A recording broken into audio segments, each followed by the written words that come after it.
Are you a fast eater and you really do want to slow down, but you're just having so much trouble doing so? That's the topic of today's Diet Free Zone show.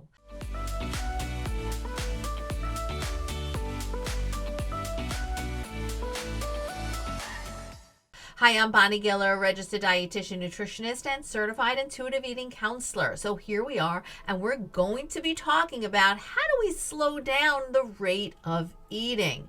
Now, I will tell you, let me first set the scene, right? So you prepare your dinner, you sit down with that plate of really delicious food, and you put the TV on and you watch TV. Or for that matter, maybe you're reading a book while you're eating. Doesn't matter what you're doing, but you're doing something other than just eat. Now there's a commercial or the TV show is over or you finish the chapter and you look at your plate and the food is gone. And you're like, wait, what? Where did that food go? And I didn't even really taste it. And now you feel just a little bit like, unsatisfied. I can share a personal story about that. Way back when I had my very first child, and he was an infant. I was in grad school at night. My husband was working late. I would eat dinner. I would go to school. The babysitter would come to stay with the baby. Well, one night in particular, here I was eating dinner. The baby was in his crib sleeping, and my husband was at work, and I was watching TV while I ate. And the show was over. I looked at my plate, and I was like, where'd my baked potato go? I seriously had no idea that I had actually eaten the potato. Well, obviously I ate it because I looked under the table. It wasn't there. And the baby, well, he wasn't going to eat my potato. He was in the crib and he couldn't really eat food anyway. And I felt at that moment like, oh my gosh, I don't remember eating it. I really want another potato.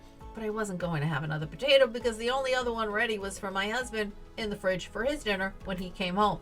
But I said to myself, in that moment, when I have a private practice and I am teaching my clients to be intuitive with eating and to be present with their meals, I'm going to remember this moment in time and I am going to share this story. And do you know what? I am sharing this story for over 35 years. Yeah, that's how long ago this happened. But it's stayed with me forever. And since that day, I've no longer watched TV or do anything while I'm eating. But I know that that's hard and it did not come easy. Here's the thing. There's so much we have to do in our lives, right? There are so many things on our to-do list that we all often don't give the time that we really need to give to our food and our meal. Because even if we're eating, our mind is thinking of all the things that we need to do. And what happens is when you do not pay attention to the food you're eating and you eat quickly, number one, you're really missing out on the food, the experience, the savoring of the food, the flavors, etc.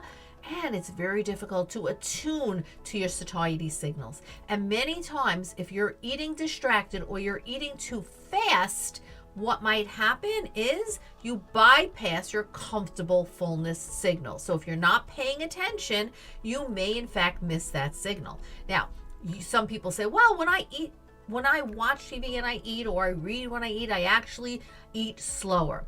Well, you know what? Take a look at that. You may eat slower, but you're not really getting the most satisfaction out of that meal. So I am going to address distraction within a meal in another video. I wanted to mention it here because I think it's relevant, but I really want to focus on how do we slow down? Because so many of us are so rush to get through the meal that we're not really paying attention. So I'm going to share with you 5 ways that you can actually slow down the pace of your eating. Number 1, I recommend that you time block meal times.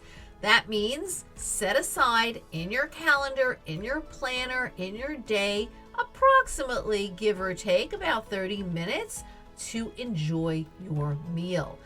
Just like you time block appointments that you have, meetings at work, or your workout routines, time block meals.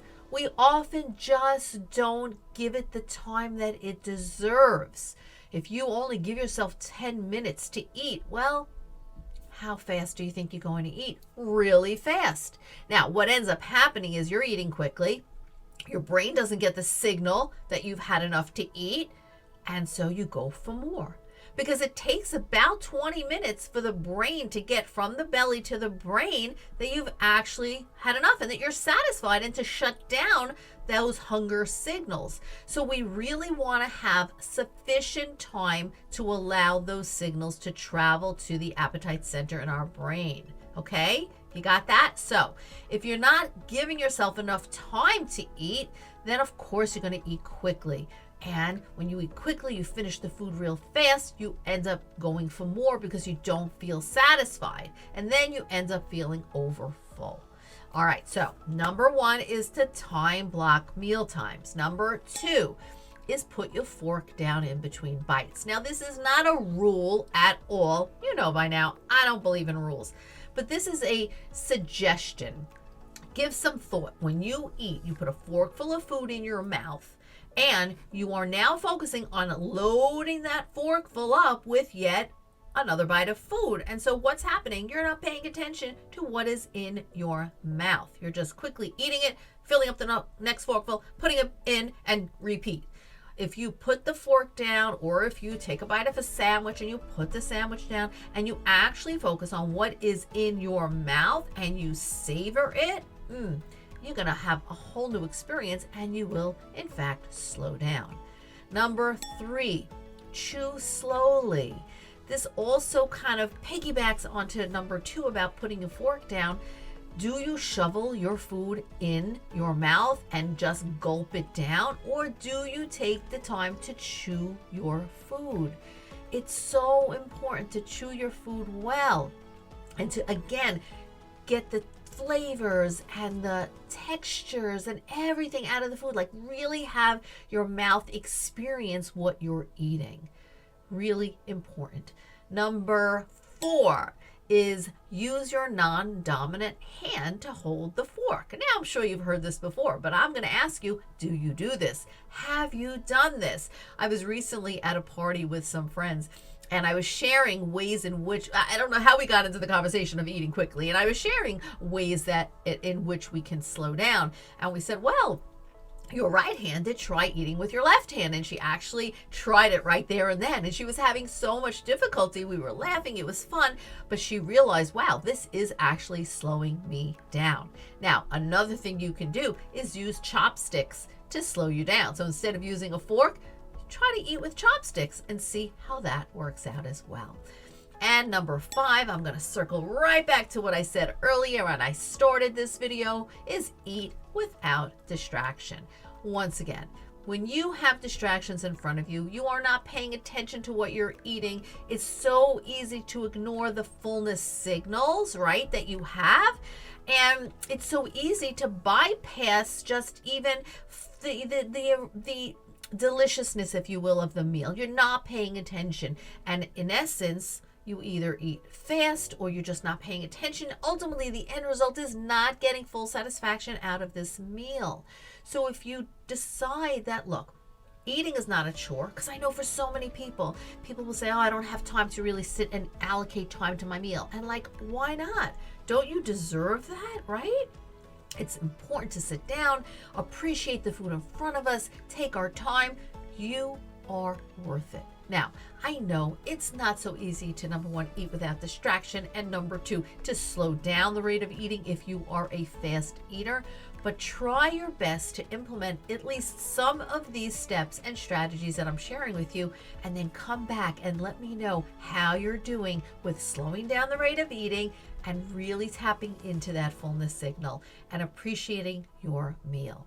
I hope that this was helpful. Please give it a thumbs up. And do share this video with those who can benefit. And don't forget to check out all the resources that I have at my website, dietfreeradiantme.com. That's it for this episode of the Diet Free Zone Show. I will see you in the next video.